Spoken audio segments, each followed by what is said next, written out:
Welcome to Capitalize Your Finances, the podcast that's your ultimate guide to mastering personal finances and unlocking the secrets of entrepreneurship. Each week, we dive into the world of personal finance and business development and have fascinating conversations with industry experts, seasoned entrepreneurs, and thought leaders who share their insights, strategies, and stories to help you get ahead in life. Whether you're a seasoned entrepreneur looking to scale your business or someone just starting out on your financial path, this podcast is your go-to resource for inspiration and actionable insights. Welcome back to Capitalize Your Finances. As always, I'm your host, Christopher A. Poniotu, certified financial planning professional, the Cap in Capitalize. And on today's episode, we are going to be talking about considering a stay-at-home parent. But before we get into today's episode, the quick free tip of the week. The more you save and invest, the sooner you retire. It's literally that simple. I told you it was that simple. Now, free advice out of the way. We're going to get into the considering a stay-at-home parent discussion because, frankly, I can tell you this one is near and dear to my heart just because we have a kiddo at home. A lot of our friends are having kids for the first time or, bringing on more kids and juggling everything. And with that comes obviously a ton of obvious responsibility, but then the not so obvious responsibility, relatively speaking, to the fact that you are raising a new human or humans in your household is the financial side of things. And so, with that, I want to get into the first point of attack of assessing the financial impact regarding one of the parents staying at home. And you're going to want to evaluate the loss of income versus child care savings. And, I think people overthink this one a lot as far as figuring out the pros and cons from a just financial standpoint. It's pretty black and white. You first just write down whatever the spouse is that staying at home is making right now. And then write down the cost of daycare. And if the spouse working makes significantly more than the daycare cost, it's probably worth the spouse to continue working. Like unless, the other spouse working regardless is going to make more and it just doesn't really move the needle either way. I would say if it's basically a wash, meaning the spouse that is considering staying at home makes basically the exact same as what daycare costs, that actually comes down to the parent, or the parents, excuse me. And frankly, that conversation is way above my pay grade. But as far as the financial side of it, it's really, don't overcomplicate it. But as far as adjusting your household budget to reflect a single income, that is a little bit more tricky. So let's assume stay-at-home spouse is indeed staying at home. If that's the case, what I would do is the obvious thing is I would redo your plan, but I would take it a step further. I would wait until 2 months after the dust has settled on this big change and then redo your plan accordingly, because the obvious part is it's mission critical that you make sure that your financial plan is sound and appropriate. But at that point, you have a couple months under your belt of this new normal. I hate that term, but like it's true. And then you can assess the situation, I think, a little bit more appropriately versus before you're kind of just guessing and shooting in the dark. Now, as far as planning ahead, we talk about this a lot on the show, and it's not going to be a shocker for those of you that have listened in for a while. For those of you that are new, welcome to the show. Building an emergency fund and creating a buffer for the unexpected costs. I am not opposed to having you build up, all things being equal, an extra month or two of emergency funds preparing for the big change. I'm going to tell you, though, I think most of you, just from my experience, yes, does one person make as much on average than, two people in one household. No. But you're going to realize that the doability of life, financially speaking, it's not going to have this huge setback that a lot of people assume. But again, I would much rather have you have, I would much rather have you saved. Okay. It's not great English. An extra 1 to 2 months. And then a couple months down the road, you look back and go, yeah, you don't really need to do that. Versus you don't do that, and then you have to tap into your emergency fund. Then there's the emotional stress of all of that, even though financially you may be fine because it's starting to even out. And then it just spirals into a bunch of negativity. We don't want that. Now, strategizing for health insurance and other benefits. Health insurance costs is something that is highly overlooked until it is too late. So you're going to want to make sure that you speak to your employer as soon as humanly possible, as far as knowing what your insurance is going to cost before you go to one income. Especially if, let's say that, I'm making this up, okay? Couple kids at home, got a husband, wife, husband decides to stay at home, but the household was on his benefits. Well, what the wife's going to want to do is immediately talk to the employer because one, everyone's now going on her benefits, and those costs could be, in some cases, tremendously more expensive. And because now it's not just her on her insurance, she's got the whole gang. And then on top of that, you want to make sure that within that 30 days, which is generally the window that they give you to basically get everyone on board, everyone hops onto, in this case, is the wife's insurance. Because if that doesn't happen, well, then you got a family that's not insured. And let me tell you, all it takes is one trip to the doctor's office and the cost just skyrocketed to a disgusting amount. And then you'd have to wait to open enrollment to the next year. And unless you just want to live like a hermit, I highly recommend that you don't do that. So health insurance costs, that is something that is mission critical for you to look into. Now, long-term considerations. And again, some of these may sound obvious, but once you're in it and you're having these type of thoughts, you're probably not going to be thinking about a lot of this stuff because frankly, well, one, there's probably a reason why you're listening to this episode, but then, more importantly, you're focused on your family and everything else doesn't matter. So a couple things that I want you to consider for long-term perspectives: maintaining your retirement savings for a stay-at-home parent. So once a stay-at-home parent is no longer employed, you actually have some options regarding retirement planning.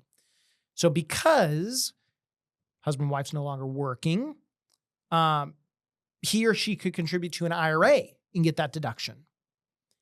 If you run a business, that's where you're going to want to talk to your CPA to look into strategies for potentially having your spouse on the payroll to further maximize your 401k, as well as get creative on the deduction front of things. If the stay-at-home parent has a retirement plan, that stay-at-home parent could keep the retirement plan at the previous employer, because just because you leave doesn't mean your money has to.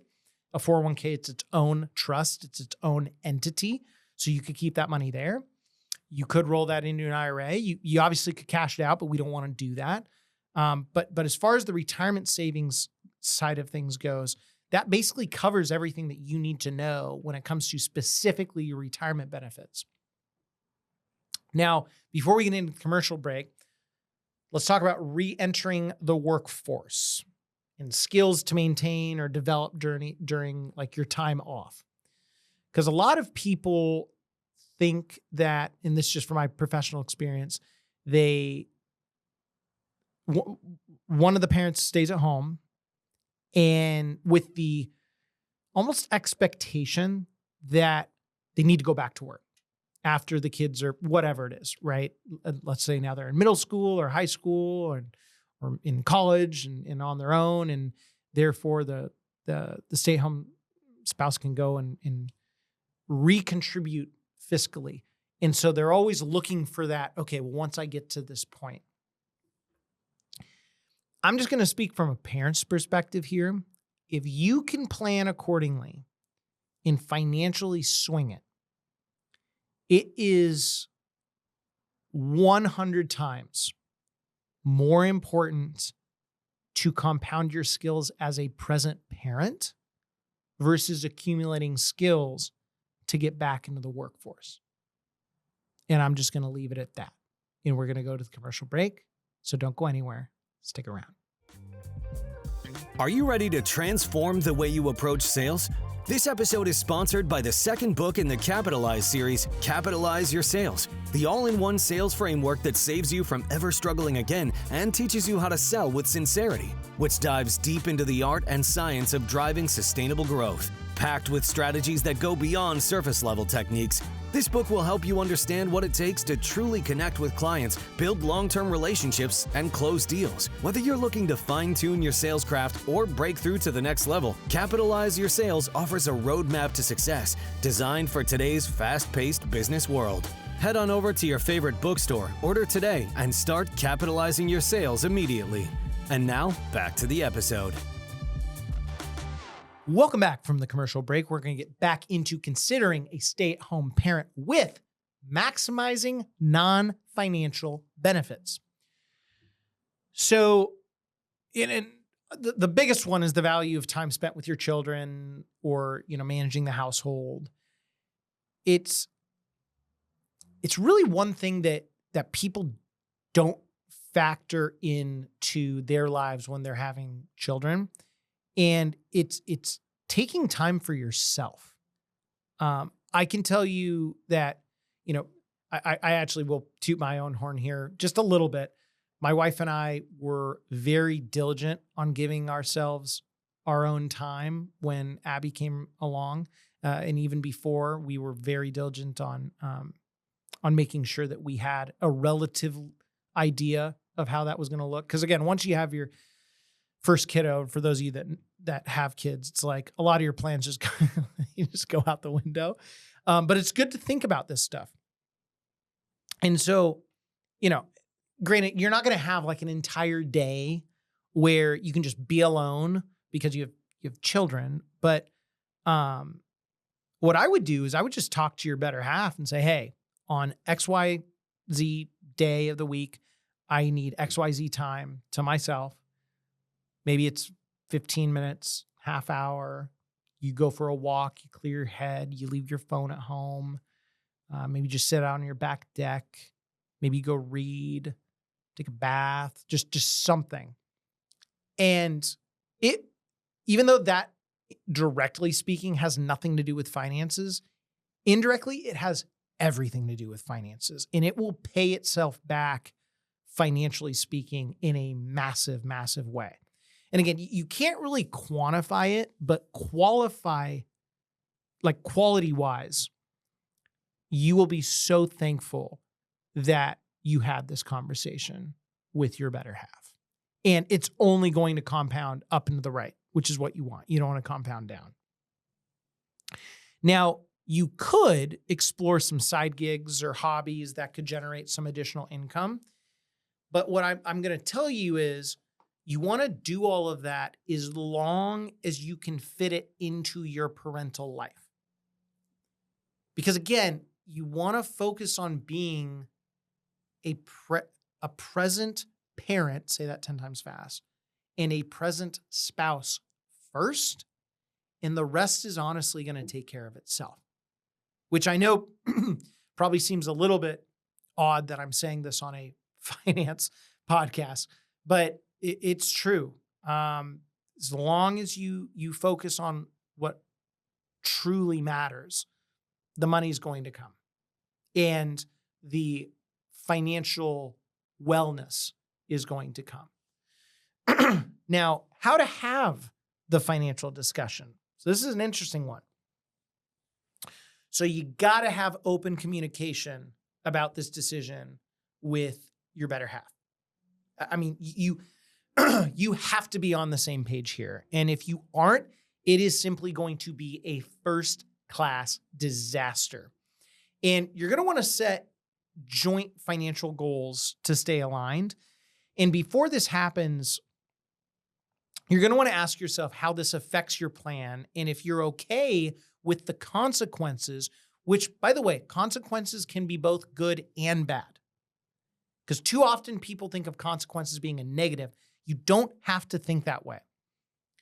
So think about this. What if, all right, yes, you crunch through the numbers and you have a stay-at-home spouse, and because of that, you may have to work 2 to 3 more years. But let's think about this. Yeah, is that the con? Yeah, you may have to work for 2 to 3 more years. Big whoop, because on the flip side of that, your spouse gets to spend more time with the kids, being a present mom or dad, and your kids have that much more of a childhood and are much more connected to your better half. And, maybe I don't know if people are comparing you, which they shouldn't. They're like, oh man, like that family's way more connected with their kids and have a much more balanced household than my household does. If I saw that, I'd go, okay, well, what does that family know so I can get some of that? Because clearly, like, they've got an amazing, fruitful, balanced life. If balance is really even a thing, or the closest thing to balance.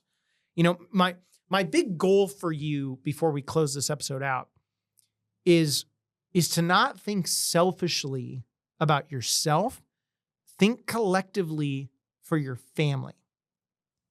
And unfortunately, I know it's probably going to rub people the wrong way, but like my generation of millennials is all about themselves, all about it. And it's really, it's no wonder that we see so many of these kids growing up in just broken and messed up homes. And these kids are very broken and messed up. And I think that's changing a little bit, but if I could close out the episode in just one nugget of wisdom, know that family is first, always. So that does it for today's episode on considering a stay-at-home parent. I can tell you right now, it's not an easy decision, but on the other side of it, it is immensely valuable because sure, you may not have as much money coming in, but money is not everything. It's not. And sure, could I maybe say that because financially we're doing all right? I get that. We weren't always that way. I can tell you some of my most successful clients are, I could argue maybe they're not the happiest. And sure, they've got all the money and they worked a little, longer for the money, but they would all tell you that a lot of it, the ones that have kids, was, oh man, I wish I could have spent more time with my kids. I wish I had more of that balance. I wish we didn't just work for that next dollar because that's not the value of life. So I really hope you enjoyed this episode. At this point, you all know where to find me. As always, I'm your host, Chris Frey Paniotu, certified financial planning professional, the Cap and Capitalize. And until next time, keep capitalizing. Take care. As always, thank you for joining me today. If you have questions about today's episode or any personal finance questions, please reach out to me at Cap and Capitalize on Instagram, Chris@capitalizeyourfinances.com, or via our website, capitalizepodcast.com. If you want more Capitalize Your Finances content, head on over to capitalizepodcast.com and check out our blog, free resources, book, and online course. As always, I'm your host, Christopher A. Paniotu, Certified Financial Planning Professional, the Cap and Capitalize. And until next time, keep capitalizing. The information provided should not be considered specific tax, legal, or investment advice and is not specific to any individual's personal circumstances. Each taxpayer should seek independent advice from a tax professional based on his or her individual circumstances. This material is gathered from sources believed to be reliable. However, its accuracy cannot be guaranteed. These materials are provided for general information and educational purposes based upon publicly available information from sources believed to be reliable. The information in these materials may change at any time and without notice. Examples cited are hypothetical, are for illustrative purposes only, are not guaranteed and subject to potential federal and state law amendments. There's no guarantee that you will achieve the results discussed or illustrated. IRA withdrawals will be taxed at ordinary income rates. Withdrawals prior to age 59.5 may also be subject to a 10% penalty tax. 401k benefits may be subject to change at your employer, the governing pension, or benefit organization's discretion. Christopher Paniotu is a registered representative with and securities and advisory services offered through LPL Financial, a registered investment advisor, member FINRA SIPC. Capitalize Your Finances LLC is a separate entity from LPL Financial. Capitalize Your Finances is not registered as a broker-dealer or investment advisor. CRPS conferred by College for Financial Planning.